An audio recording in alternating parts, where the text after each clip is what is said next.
Today on the To Be the Church podcast, we welcome on another unpaid pastor. Here we go.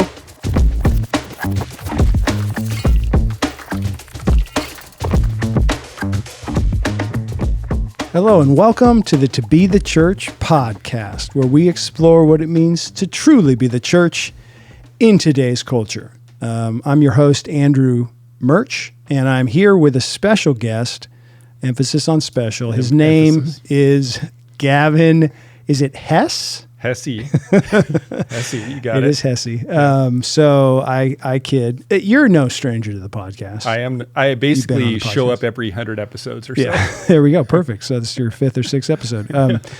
Right on cue. But you will know, listener, that very recently we had an interview with a marketplace elder whose name is John Dombrowski, and about being an unpaid pastor. Why do you do this? What's going on with all that? And so I also scheduled at the same time talking to John about this kind of stuff, this other unpaid pastor here who outranks John in his eldering timeline. So level of offense that you're the second marketplace elder versus the first, what 1 to 10? 0, because that means I think going second gives me the opportunity to really display my understanding in a better way. Correct John's mistakes. Exactly. Is that what you're trying to say? Exactly. Okay. Yeah, good. John, all your opinions are wrong, says Gavin. Okay. So, Gav, you and I go back further than John and I do, just in terms of time serving together, those kind of things. So, you are someone I really wanted to pick your brain on this subject. So for those who do not know you, listening to this podcast, maybe first timers that saw the famous Gavin Hesse joining the podcast so they couldn't miss it. Who are you? What's going on? Tell us about your life, your story, a little bit of your story. Yeah. Not in terms of like your call to eldership, those kind of things, but more just like, do you have a family? What do you do for a job? I do have a family. My wife, Kim, we've been married almost 16 years. She helps with women's ministry here at Northwest Gospel. I remember when I first got started on some of the leadership work here, I made the mistake of bragging to her that I was starting to get to know more people than her. And so then she decided to help start a bunch of women's ministry here and just lapped me many times over on that. I have two boys, 13 and 14, 8th and 9th grade. James is the younger in 8th, Grant in 9th. Really excited about where they are. And then for work, I work for Sharp, so the electronics company out of Japan. I work in the electronics automotive space, so I am the account manager for General Motors for Sharp, so I sell them displays and cameras. So anything, if you see a display in a GM vehicle or a rear view camera in a GM vehicle, many times that came through my company, which is just a fun way for me to get to travel to Detroit many times. And you love Detroit. And I love, you love definitely love traveling to Detroit regularly. Excellent. So now you've been here at Northwest Gospel, here at Eastside specifically. How long have you been here? A little over, it's going to be 12 years in May. Wow. So you come to Northwest Gospel 12 years ago, and at first you connect and you're there. I remember going back, and I probably saw your face when I was preaching. Sometimes you stand out in terms of your, face. Height, yep. Baldness. And so mainly just your face. But so I remember, seeing a little bit, and then one of my first memories, or one of my key memories of you is sitting on your back porch with you and Kim, and at a house that I have hence watched 8 out of the last 9 Super Bowls at now. Correct. But sitting there, I don't know what year that was, 2014, 2015, for your membership interview. Correct. And sitting down and interviewing you guys as prospective members and kind of walking through all that. So you get here, you guys become members. Your kids were so small when you got here, so you guys weren't as involved in the earliest days, but then you become members. And then from that time of, maybe just kind of tell the story of like your story of becoming an elder. And you're obviously not a stranger to ministry, with your background, you could talk about that a little bit. But how did Gavin become an elder? Maybe before the why did Gavin become an elder, kind of the how did Gavin become an elder? Yeah. I think it's so important as people get into new church contexts to be able to become known. We did have young kids, so as we moved here, we were in a season. I'd come out of a difficult work environment. There was a reason we moved down here. I needed to change careers, and so we really took a long time to rest. I know there's been a lot of talk even here on the podcast. We talk about how NGC tends to be a hospital at times for people that exit difficult situations, and NGC was definitely that for Kim and I at the beginning. But I think you're also called to serve in being part of a church, and so I'd served in the past in ministries on male purity, really with teenagers, and on the college side. I did that when I was in college. I went to Seattle Pacific University. So I offered that. I remember sitting down with Brent Kimball when he was the XP at the time. I worked with the youth minister who was hired then, and we started that together. And we did a couple of those groups, and just slowly, you just start to become known because you serve. Mm-hmm. Like, it's not so much that you're seeking out a particular emphasis. You're not starting to try to just grow in popularity. You're not trying to gain more influence. You just serve, and because you serve, you get known by more people. It just is what it is. And so with that, you and I had started to meet more, and then you invited me into that men's group. Mm-hmm. A couple years later.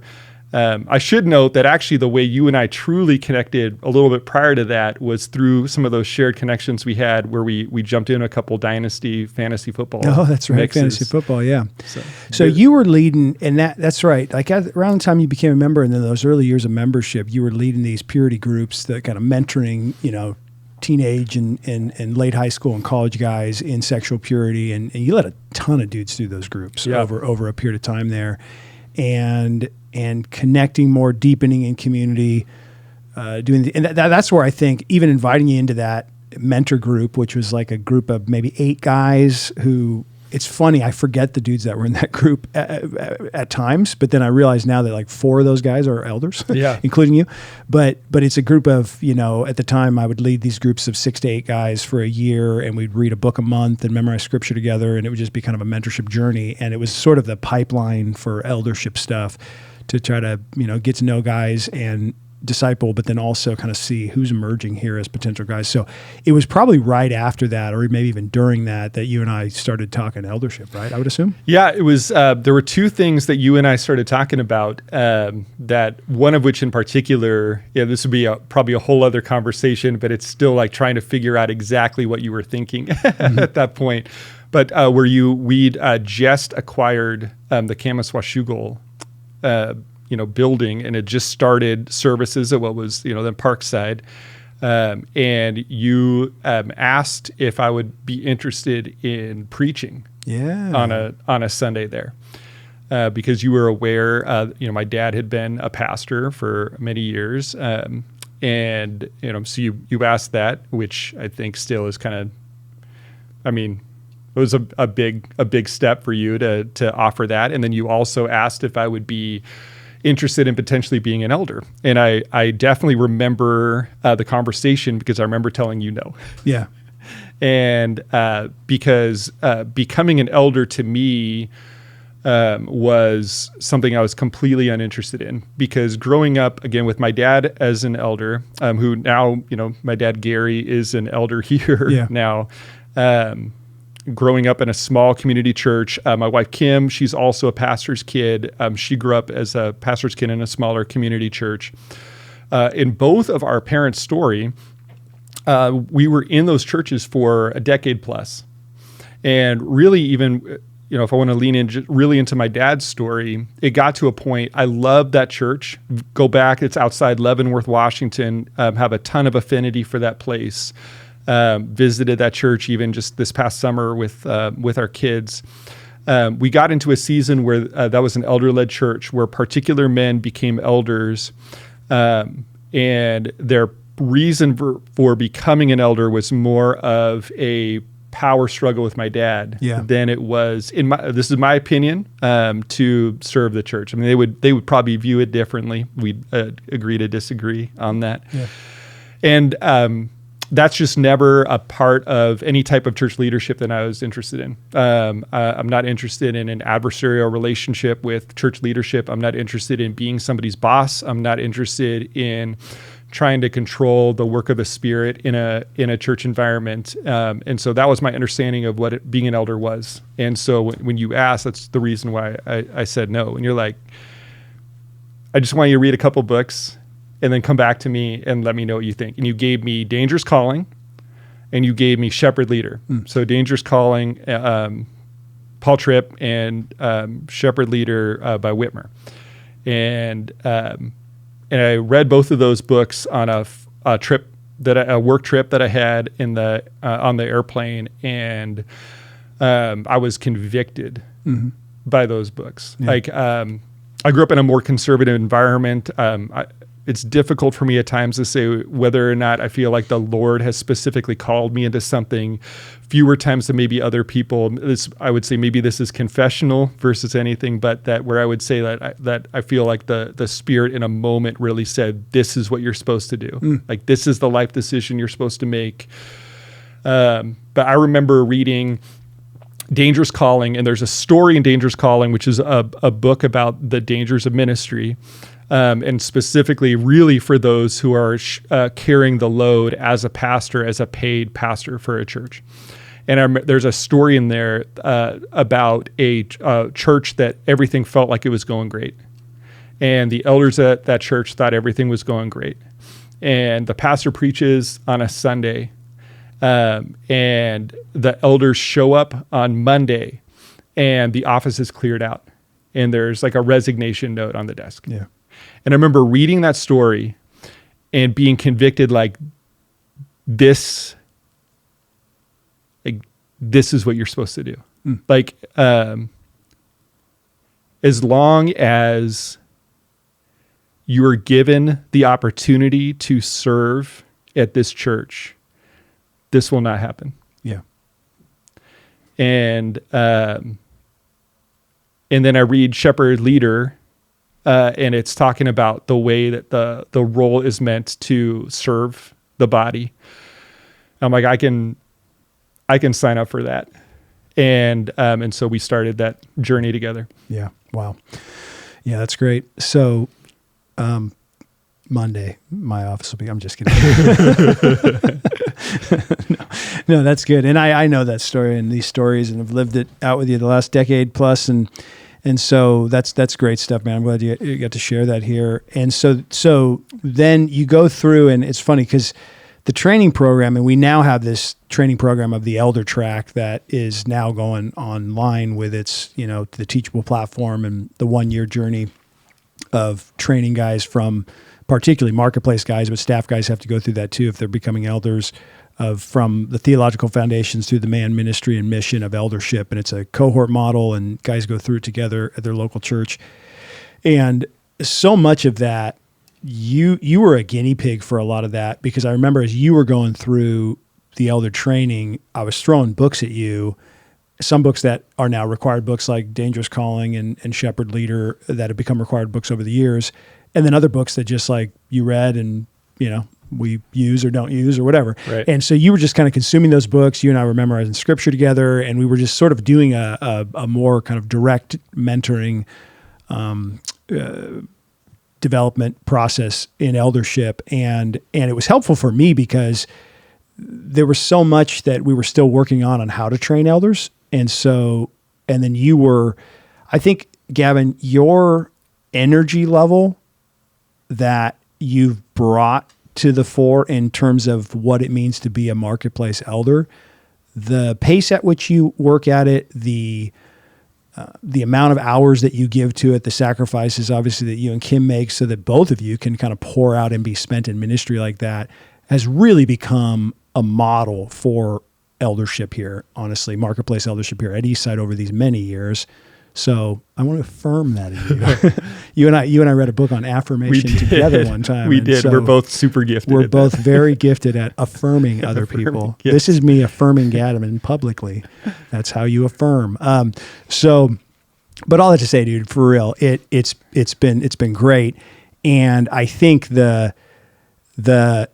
it's linked though to that calling, like that calling that you heard from the Spirit, right? Yep. And that's something that you articulate there, and you go that, and the evidence that calling is real is the years that you've served in that type of a way, right? Like that's what motivates you. And I think that's where we went with John when we were talking about it with him. It was a real calling, And so this is a calling. Eldership is a calling, dude. Yes. And everybody thinks of that in terms of pastoral ministry, like doing it as a job is a calling. But I think what we're trying to get across here is that like, it's the same, whether you're being paid for it or not, it's a calling. And so, and there's a couple things about that type of calling that I think is really unique in our context.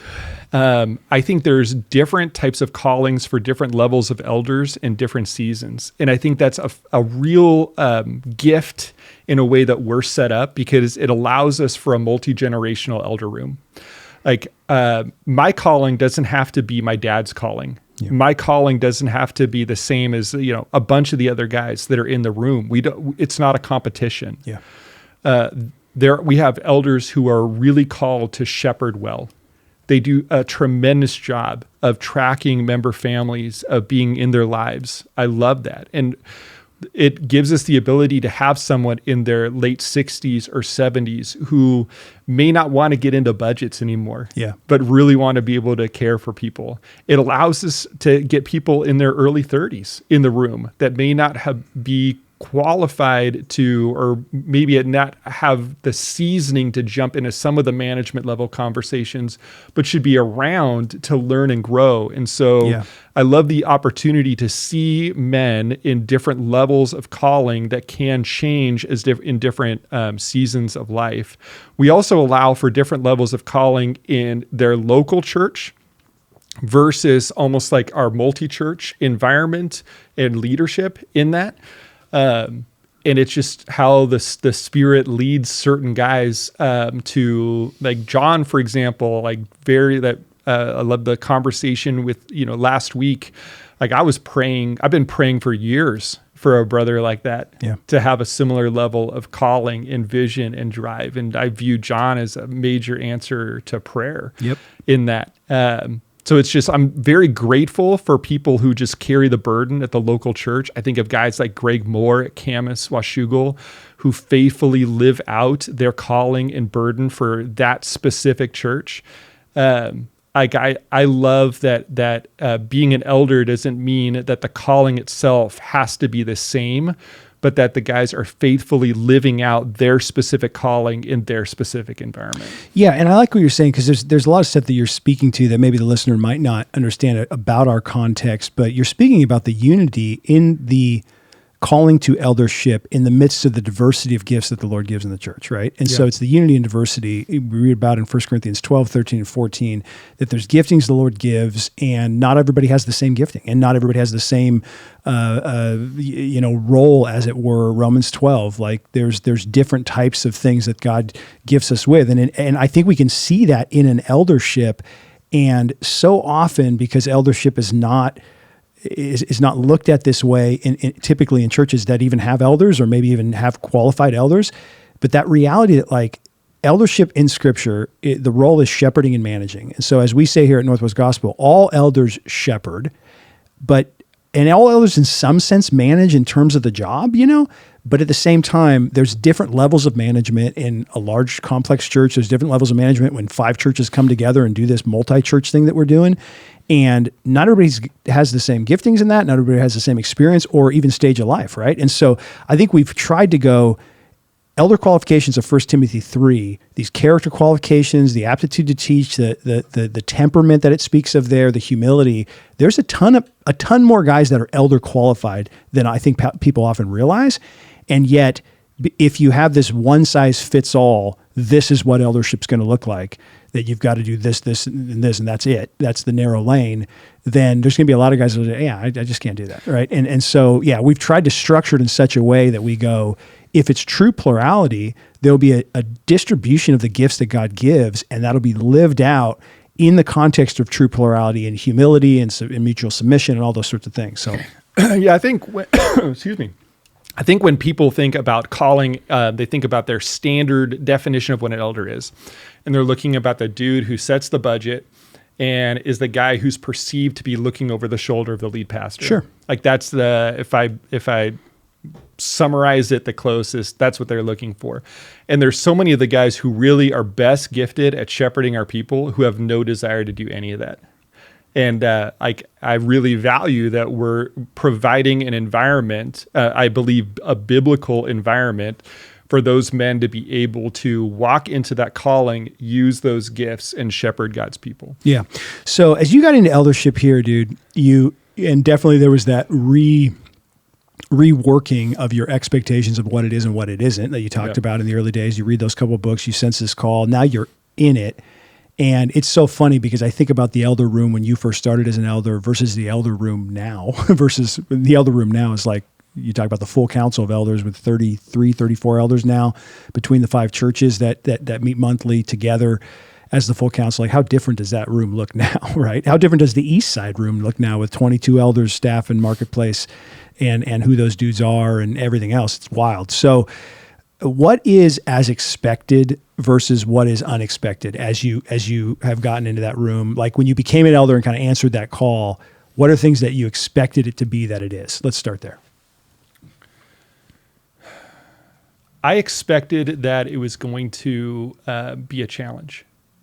And I expected that I was going to find joy.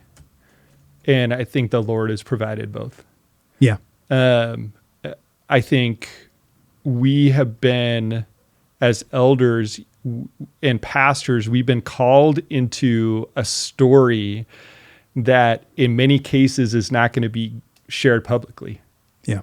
Like we have situations. I remember, one particular situation that arose like immediately as I became an elder.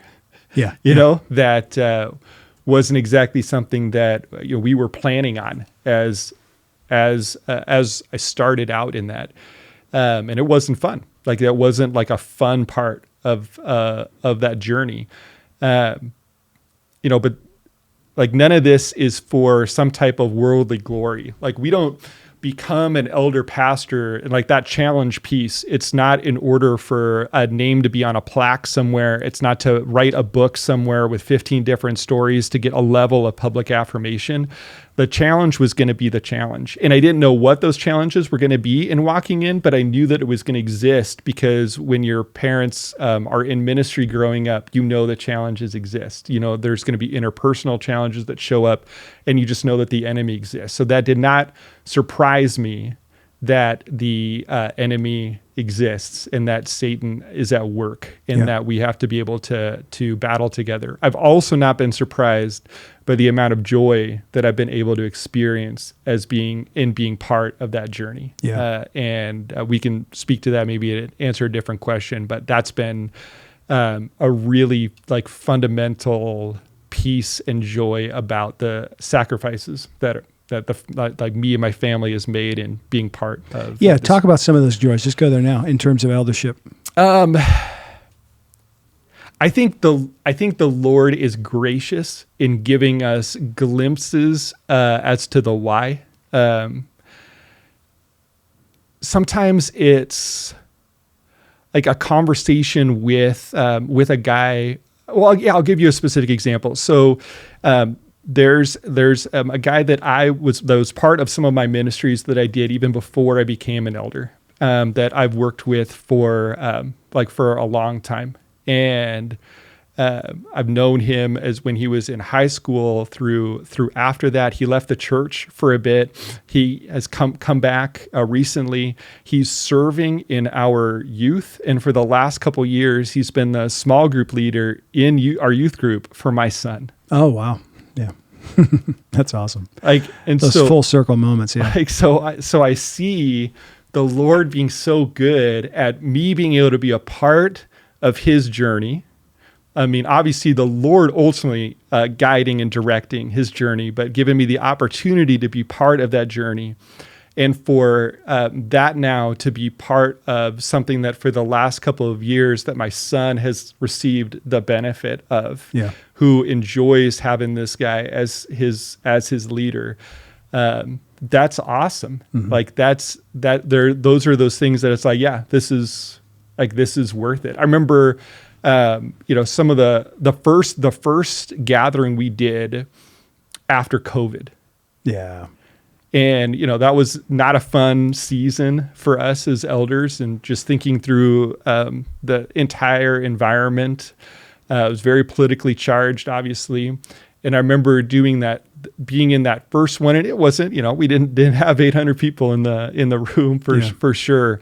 And I remember just like weeping in the back. Yeah. Well, I think I remember when I had weeping the mic. on the stage. I did have that too. There is that. There is video. There is video. It just like the Lord being so good in that. Like those are those moments of joy that I think the Lord graciously bestows on us to encourage us in the labor. Yeah. I remember with, with you and I having moments on like whether I think with your boys, the baptism Easter or both of them were different Easters, but both the different Easters. And I remember both you with your two boys getting baptized and me probably with definitely my younger two girls getting baptized, being there together at the tank and embracing each other as like you go to baptize. Like that's like, and you look at it and there's the joy in it is like, because we could do we could do another episode that we will never air on all the crap that we deal with and that we deal with together as elders on this level. But those are the things where all the stuff that we go through that no one realizes that elders deal with and that we go through together in the foxhole, as it were, with the spiritual warfare and all the stuff we got to trudge through, dude. The budget meetings, the different things, right? The staff situations, all the stuff. Right. And then we get to see our kids get baptized and then mentored by people we mentored 10 years ago. That's like, that's the kind of stuff that you're like, dude, what would you say about this, Gav?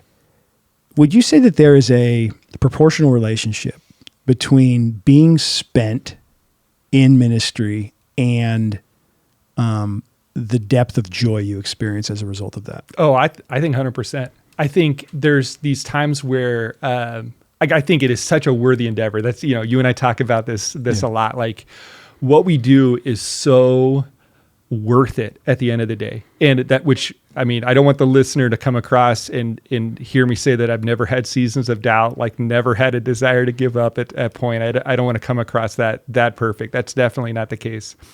But like it is so worth it to be able to see just, it doesn't have to be big things. Yeah. It's not like I look just at numerical growth or financial growth as the tangible like whys of what we do. Yeah. But like every baptism, it's like there's a healthy environment that's being created that we're spending ourselves helping to ensure is there, that allows the Spirit to be at work with these people to be able to get them to the point where they're ready to say yes to Jesus, get into that tub and make that public declaration of faith. Like that's like every time I have the opportunity to see that, it is such a joy. Yeah. I almost like ensure that I'm at particular events, or I'm at particular things just to see what the Lord is doing, so that I'm not just so myopically focused in the behind the curtains universe of random stresses that we get to battle regularly and miss what God is doing. Exactly. Yeah. Yeah. And you and I, we were talking yesterday about the fact that like at not only a church our size, but now an extended church family of 5 churches, like there's always crisis. There's always going to be a crisis. There's always going to be some stuff. And you can focus on that, and you do need to focus on it at times, but you can focus on that exclusively, or you can maintain that back and forth of kind of head on a swivel to see those different things. So let's pivot another place, dude. Let's go to the relationship between staff elders and marketplace elders, and that you can uniquely speak to as a marketplace guy who works a beyond full-time job outside of this as a family, all those different things that you're doing, and then you're pouring out and being spent, in your technical off work hours as it relates to that thing and embracing the calling as a marketplace elder. What you would, maybe speak to, what do you wish staff elders knew about marketplace elders, maybe even experientially? Because we do have a number of staff elders that their work in the marketplace might have been a little bit when they were in college, but we have a lot of guys who have been in vocational ministry for basically their whole careers, right, outside education. So what would you say to those guys, or what do you wish they understood about the experience of a marketplace elder? I think it is important. I actually want to say, I was thinking about how to answer this question earlier, and I think I want to state up front that I feel like the Eastside staff in general has been very gracious towards me on a couple of the topics that I'm going to bring up. So I don't bring these up necessarily because I've experienced a whole bunch of sin in this area, but I think it's really important from staff elders' perspective to understand that the marketplace elders they're dealing with do have a full-time job. And so what I mean by that is, let's say that they set up a coffee with somebody at 1 p.m. or at 4 p.m. Be there at 4 p.m. Yeah. Because you don't know how much time they have.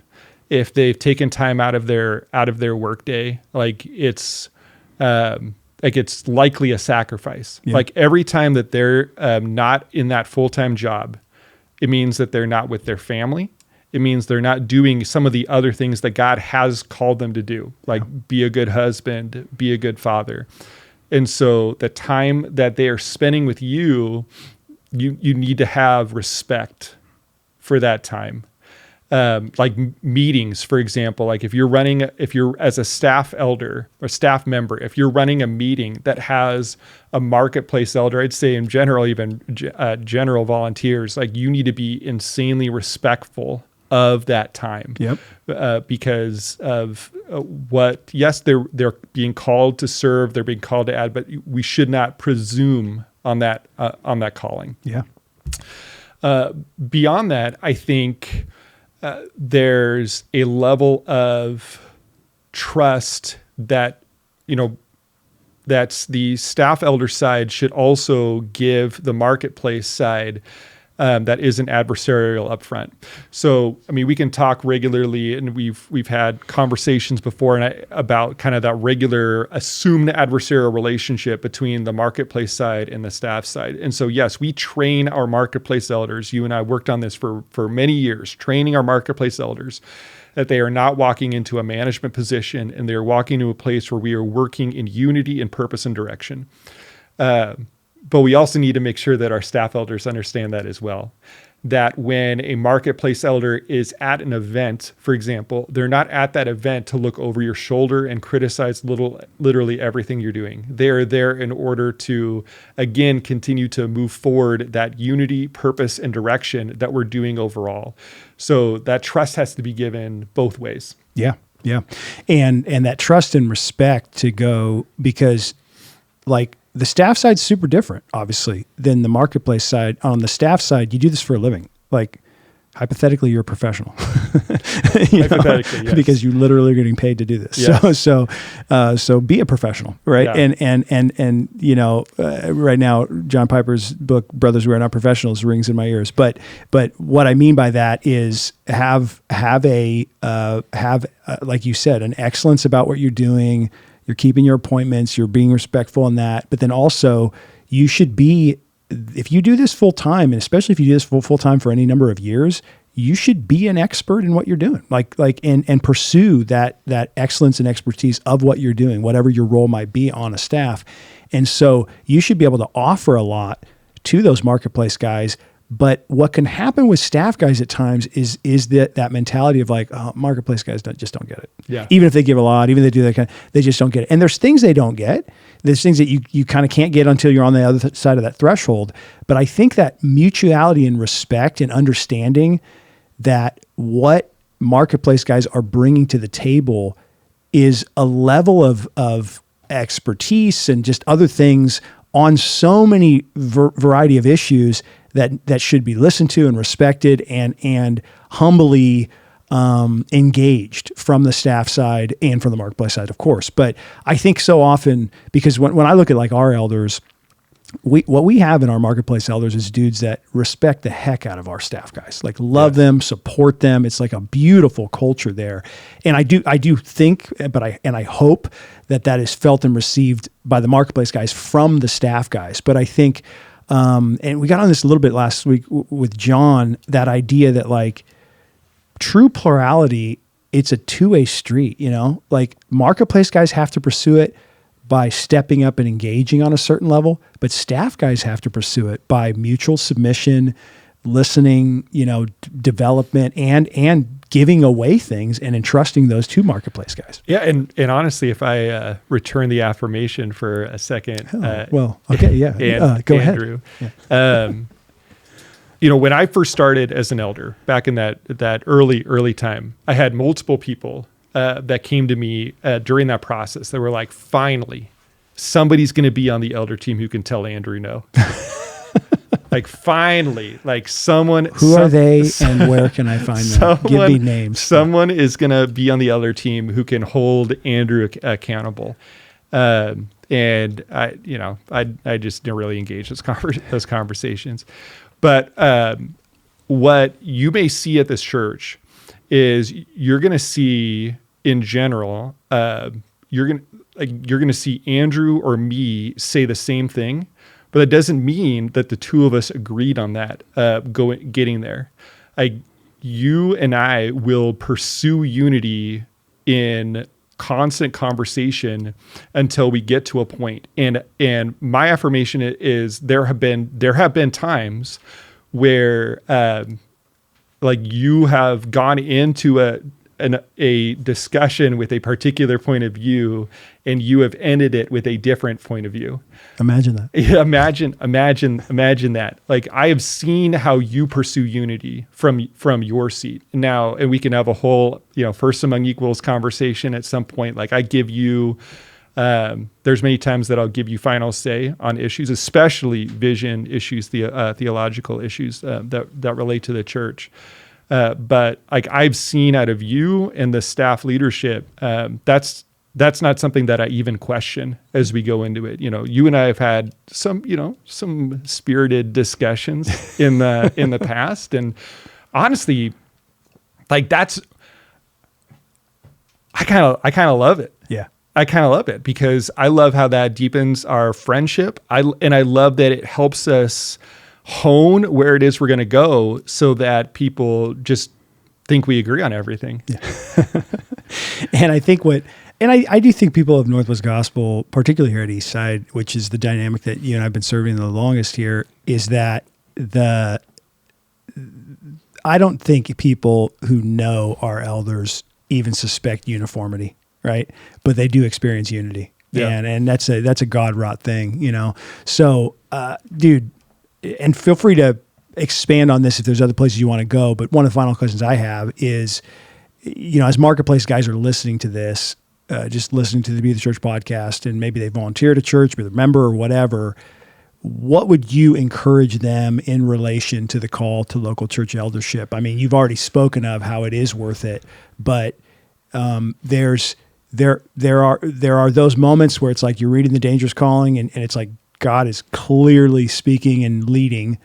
And there are other guys who vacillate on that. And we know Scripture says you don't want to serve under compulsion, but willingly as God would have you, right?